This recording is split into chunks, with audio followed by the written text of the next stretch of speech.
कोण? मुलाचा जीव गेला त्याला जबाबदार कोण? मुळात जो काय अहवाल आला, तुम्ही माझ्या ट्विटमध्ये म्हटल्याप्रमाणे काही चोरांनी चोरीचा चोरांसाठी दोषमुक्त करण्यासाठी वरिष्ठ चोरांना सादर केलेला अहवाल आहे. निर्लज्जपणाचा कळस काय असू शकतो तो म्हणजे हा अहवाल. जो काय माझ्यापर्यंत अहवाल आलेला आहे माध्यमाच्या विचारातनं, एकतर दोन लोकांची त्याच्यामध्ये समितीमध्ये नावं आहे. एक अभियांत्रिकी काहीतरी हे अभियांत्रिकी विषयात तज्ज्ञ असणाऱ्या लोकांची समिती आहे. मुळात अभियांत्रिकी म्हणजे इंजिनिअरिंग असं मी समजतो. त्यांचा झाड पडण्याच्या घटनेशी काय संबंध आहे किंवा त्यांची काय एक्सपर्टी आहे मला समजलेलं नाही. नंबर 1चा प्रश्न. नंबर 2, आपल्याला आठवत असेल, 1 मिनिट तुम्हाला हे बोलायचं आहे, मला डिस्टर्ब होतं ना.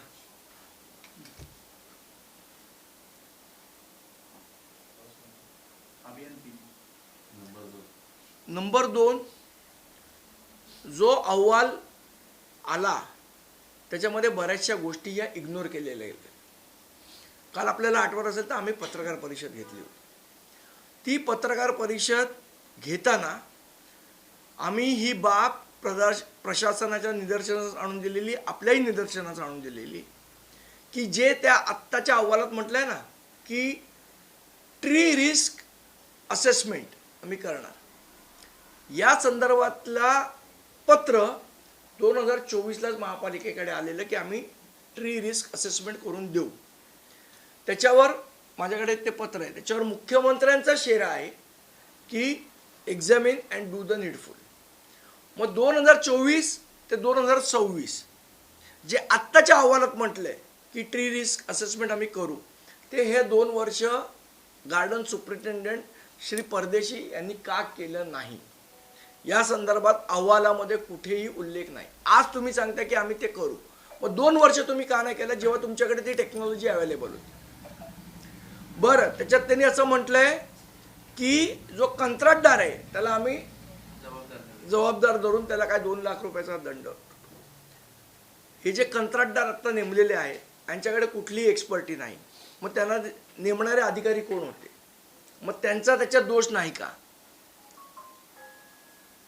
ज्या कंत्राटदारांनी काय ते ट्री कटिंग करायचं नाही करायचं याच्या संदर्भातला अहवाल आता जर आपण टेंडर कंडिशन बघितली तर टेंडर कंडिशन 30 मध्ये त्यांनी स्पष्टपणे नमूद केलेलं आहे की वर्षातनं 2 वेळा झाडाचा सर्वे झाला पाहिजे. अहवालामध्ये म्हटलं सर्वे झाला तर रिपोर्ट कुठे आहे त्या झाडाचा? त्या झाडाचा रिपोर्ट तुम्ही सार्वजनिक करा जर तुम्ही खरोखर केला असेल रिपोर्ट तर. पण तसा कुठलाही रिपोर्ट त्यांनी दाखवलेला नाही. आणि मग रिपोर्ट नाही, मग कोणी रिपोर्ट केला नाही तर गार्डन डिपार्टमेंटने रिपोर्ट केला नाही का? तुमच्याकडे टेक्नॉलॉजी अवेलेबल असून तुम्ही रिपोर्ट का नाही तयार केलात? मग गार्डन सुपरिटेंडंट याला जबाबदार नाही का? बरं, ते काहीतरी पर्जन्य जलवाहिनीचं काम, मग त्यांनी ते दूर केलं वगैरे असं लिहिलंय. मुळात पर्जन्य जलवाहिनीचा तिकडे ज्यांनी काम केलं त्याच्यामुळे झाड पडलं असं निष्कर्ष आहे का तुमचा? मग उगीच पर्जन्य जलवाहिनीचं काम कशाला घुसडवलंय? तर ते गार्डन डिपार्टमेंटला क्लीन चिट द्यायला घुसडवलंय. असे अनेक प्रश्न या अहवालामधनं तयार होतात, याची उत्तरं ते देत नाहीयेत.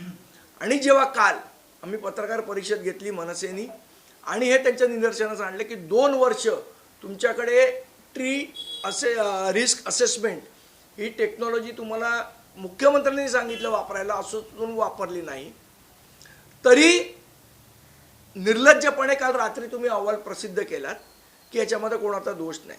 आम्ही जे आरोप काल केले, ज्या फॅक्ट्स आम्ही मांडल्या, त्या फॅक्ट्समधनं गार्डन सुपरिटेंडंट परदेशी यांना वाचवण्यासाठी म्हणून कालच्या काल हा अहवाल रात्री कसा आला? इतके दिवस आला नाही. कालच्या पत्रकार परिषदेने लगेच संध्याकाळी अहवाल तयार झाला तुमचा. याचा अर्थ परदेशींना वाचवण्याचं कटकार असताना हे महानगरपालिकेतले अधिकारी करतात. बरे, कोण जो 2 अधिकारी आहेत अभियांत्रिकी आणि विशेष अभियांत्रिकीचे, माळवदे आणि कोणतरी समथिंग, यांची एक्सपर्टी काय? की त्यांनी गार्डन सुपरिटेंडंटला क्लीन चिट द्यावी. मला असं वाटतं ह्या सगळ्या गोष्टी आपण बघितल्या आहेत आणि अशा, मी मुद्दाम हा शब्द वापरतोय, अशा फुल्ली फुल्ली फुल्ली फुल्ली आणि फुल्ली लोकांना मनसे धडा शिकवल्याशिवाय राहणार नाही. जर तुम्ही कारवाई केली नाहीत, ह्यांना क्लीन चिट देण्याचा प्रयत्न केला, तर अभूतपूर्व असा गोंधळ जो काय होईल त्याची जबाबदारी आयुक्तांची राहील. आणि मग जो तमाशा बघायचा तर त्यांनी बघावा महापालिकेने. या अशा पद्धतीने कोणालाही आम्ही वागू देणार नाही.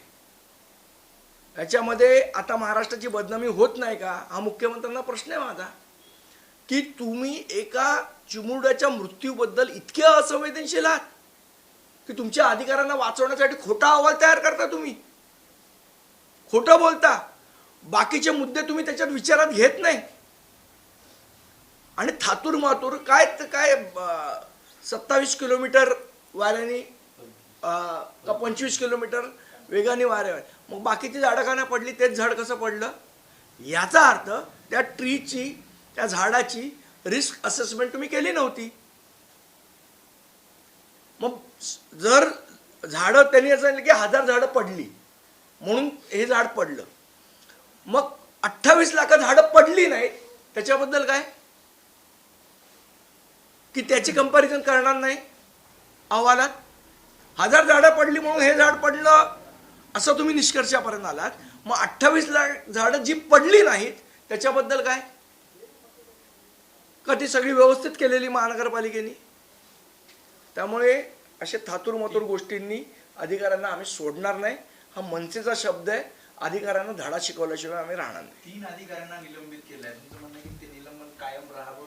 नाही, मुळात ज्या अधिकाऱ्यांना निलंबन केलंय ना, त्यांचा रोल काय होता? मुळात निलंबन तुम्ही करायला पाहिजे होतं गार्डन सुपरिटेंडंटचं, परदेशीचं निलंबन करायला पाहिजे होतं. कारण 2024ला ट्री रिस्क असेसमेंट ही यंत्रणा त्यांच्याकडे एकाने आणून दिली होती, तरी त्या यंत्रणेचा वापर 2 वर्ष तुम्ही केला नाहीत. 2 वर्षात त्या यंत्रणेला तुम्ही कामाला लावलं नाहीत. याची जबाबदारी कोणाची? त्या खालच्या अधिकाऱ्याची का वरच्या अधिकाऱ्याची? साधं त्या गार्डन डिपार्टमेंटनी आयुक्तांना हे कळवलं पण नाही की आपल्याकडे अशी अशी टेक्नॉलॉजी. अहवालात असं म्हटलं की अधिकाऱ्यांनी संबंधित कंत्राटदाराला सूचना केल्या होत्या की योग्य ती खबरदारी घेऊन हे काम करावं. मुळात हे काम कोणाचं आहे? योग्य ती खबरदारी, याचं विश्लेषण जर आपण करूया. योग्य ती खबरदारी म्हणजे त्या झाडाचं असेसमेंट तुम्ही करायला पाहिजे होतं. असेसमेंट करण्याचं काम कंत्राटदाराचं आहे. असेसमेंट करायचं काम गार्डन डिपार्टमेंटचं आहे ना. त्याच्यासाठी टेक्नॉलॉजी लागते. आम्ही काल तेच दाखवली की ही टेक्नॉलॉजी अवेलेबल असून, त्याची जी मशिनरी आहे ती अवेलेबल असून तुम्ही ती वापरली नाही. याचा अर्थ दोष कोणाचा? बरं, जेव्हा कंत्राटदार नेमला त्याच्याकडे ती मशिनरीच नाही आहे, मग त्याला नेमलं कोणी?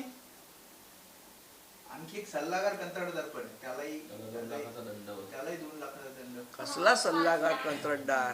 कोण सल्ला देतं यांना? बरं, ते कोण लँडस्केप एक्सपर्टचं ओपिनियन घेतलं. लँडस्केप एक्सपर्ट काय करतो? कुठे झाड लावायचं आहे, कुठे ग्रीनरी लावायची, हे लँडस्केपचं काम आहे ना. का ते झाड रिस्क असेसमेंट करणं हे लँडस्केपवाल्याचं काम आहे. कुठल्याही लोकांचे कशातही सल्ले घ्याल तुम्ही. उद्या हार्टचं ऑपरेशन करताना ऑर्थोपेडिक सर्जनचा सल्ला घ्याल का? हार्ट सर्जनचा सल्ला घ्याल ना. मग ते वास्तुविशारद आणि यांचे सल्ले घेऊन झाडाचं ट्री रिस्क असेसमेंट कसे करणार तुम्ही?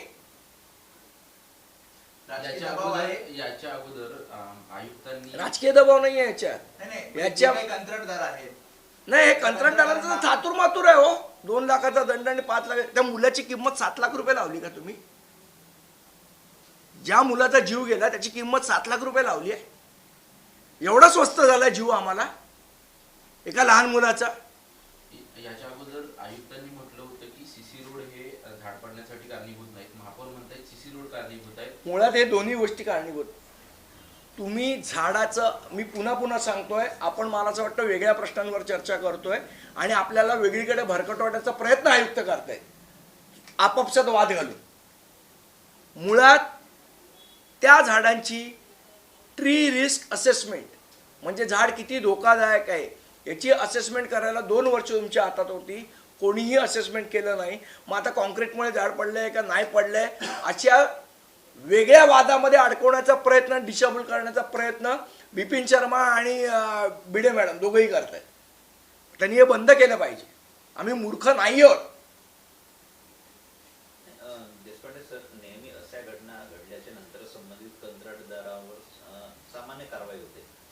ज्यांना एक सामान्य 2 लाखाचा दंड काय फरक पडणार आहे? दोषी ठरवलं जातं त्यांना. मुळात याच्यामध्ये खरे मासे वेगळे असतात.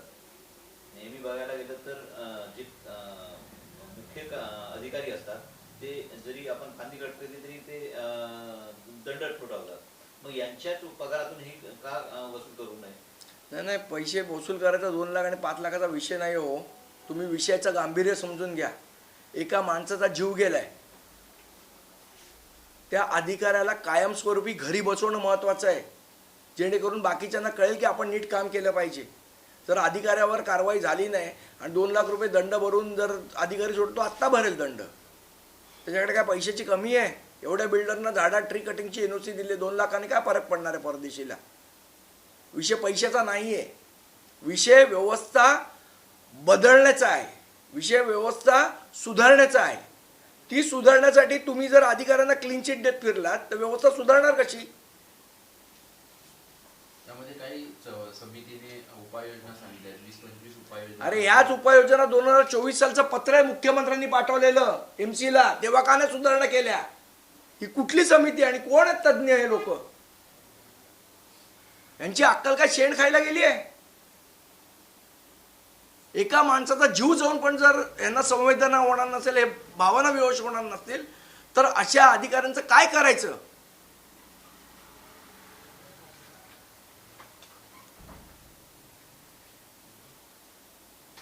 एक प्रश्न होता. उपमहापौर म्हणतात की मुंबईमध्ये काल बोललो त्याच्यावर, त्यापेक्षा आयुक्तांना पाठवा तिकडे.